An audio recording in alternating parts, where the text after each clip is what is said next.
Autre information, le Conseil présidentiel de transition a demandé au Premier ministre d'examiner les preuves contre les individus sanctionnés par le Canada, les États-Unis et l'ONU pour leur rôle présumé dans l'instabilité du pays.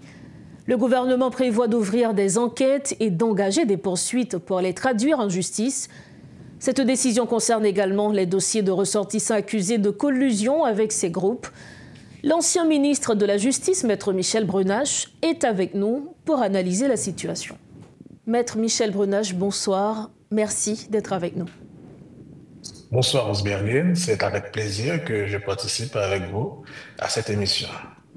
Entre 2022 et 2024, plusieurs personnalités politiques, économiques ont été sanctionnées par les États-Unis, le Canada ou même par les Nations Unies pour leur présumée implication dans des actes criminels qui déstabilisent Haïti.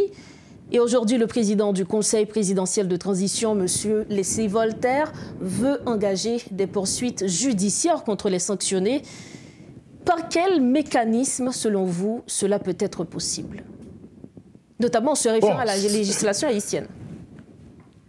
Et bon, jusqu'à présent, ce serait étonnant qu'il n'y ait pas eu un début de poursuite judiciaire, parce que la justice, il y a des compétences. C'est pas au niveau de la présidence, c'est pas au niveau de la primature, ça se passe au niveau du parquet. Et le parquet, il agit soit par dénonciation, soit en flagrant délit, et lorsqu'il y a une plainte, donc le parquet peut mettre l'action publique en mouvement. Maintenant, et les sanctions internationales, il y a eu trois catégories de sanctions. Il y a les sanctions qui ont visé les chefs de bande. Il y a les sanctions qui ont visé en fait des individus qui ont fait de la politique, mais qui ont été impliqués dans des trafics illicites. Et il y a des sanctions qui ont visé des hommes politiques et des hommes d'affaires qui auraient facilité, et je dirais, l'armement des bandits au niveau du pays. Mais le problème, c'est que ces sanctions étaient de nature politique et administrative. Et jusqu'à présent, et à ma connaissance, les pays qui ont sanctionné n'ont pas fourni les éléments de preuve, les évidences, pour permettre à la justice haïtienne de sévir correctement contre ces individus qui auraient contribué à la montée de l'insécurité en Haïti. Donc, au niveau de l'enquête judiciaire, si on met l'action publique en mouvement et le ministère de la Justice, enfin le parquet à travers le ministre de la Justice peut demander aux pays qui ont sanctionné des citoyens haïtiens de leur fournir des éléments de preuve pour permettre d'asseoir l'accusation. Donc, jusqu'à présent, on était à ce stade. Donc, il y a des cas qui sont des évidences. Il y a d'autres cas, on se demande quelles seraient ces évidences-là. Mais il appartient à la justice d'établir la vérité. Mais l'action publique, c'est au niveau du parquet, c'est la compétence du parquet. Donc l'information judiciaire doit être faite au niveau du parquet. Donc, puisque c'est le parquet qui devrait s'en charger, est-ce que le président du CPT, Leslie Voltaire, n'est pas qualifié à justement demander de mettre l'action publique en mouvement contre ces personnalités? Et bon, tout comme vous et moi, comme simples citoyens, on aurait pu demander à la justice afin de faire la lumière au niveau ou contre ces citoyens-là, parce que de toute façon, on veut être édifié, parce que nous sommes tous victimes de l'insécurité, nous sommes tous victimes de l'instabilité politique qui sévit à travers le pays, et chaque citoyen serait curieux de savoir quels seraient les degrés d'implication de ces individus dans la tragédie et dans laquelle nous vivons. Maintenant, ce n'est pas à la présidence, ce n'est pas à la primature, c'est au niveau du parquet. Et même nous-mêmes, comme citoyens, on peut aussi porter plainte, soit au niveau du parquet, soit au niveau du cabinet d'instruction directement, pour demander que la lumière soit faite pour que les individus impliqués soient poursuivis correctement. Alors, vous aviez dit tout à l'heure qu'il s'agit de sanctions politiques et administratives. Qu'est-ce que vous entendez par cela?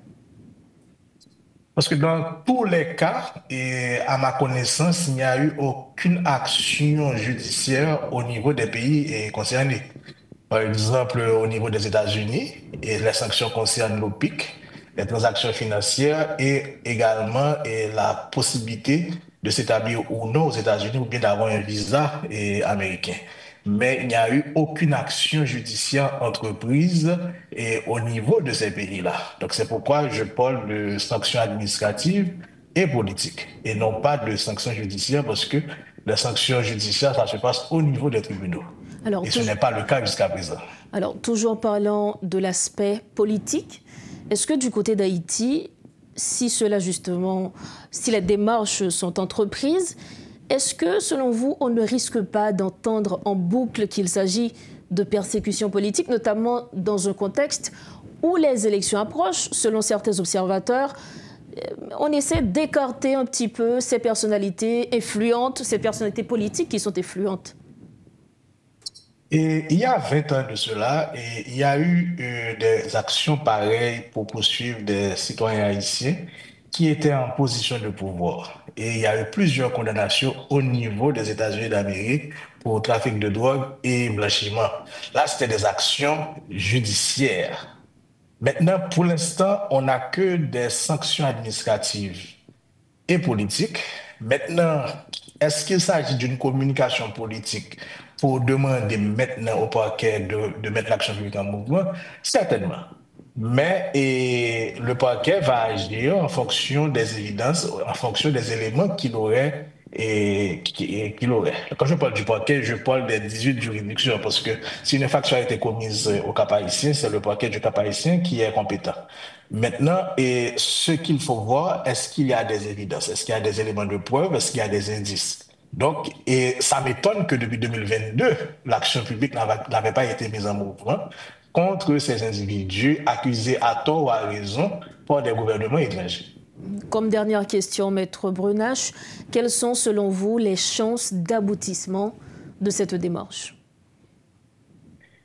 Bon, et je ne voudrais pas parler de chance. Moi, j'aurais aimé que ce ne soit pas une action politique, ce ne serait pas tout simplement une communication politique, mais une véritable action judiciaire dans la recherche de la vérité.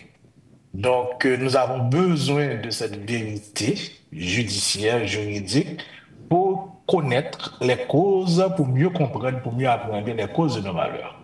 Donc, la politique, généralement, va à l'encontre de l'administration de la justice. Donc, il faudrait que la justice puisse travailler sans faire de politique, tout simplement à la recherche de la vérité. Merci infiniment à vous, Maître Michel Brunache. Merci, ça a été un plaisir. Voilà l'analyse de l'ancien ministre de la Justice, Maître Michel Brunache, concernant les sanctions internationales émises à certaines personnalités haïtiennes.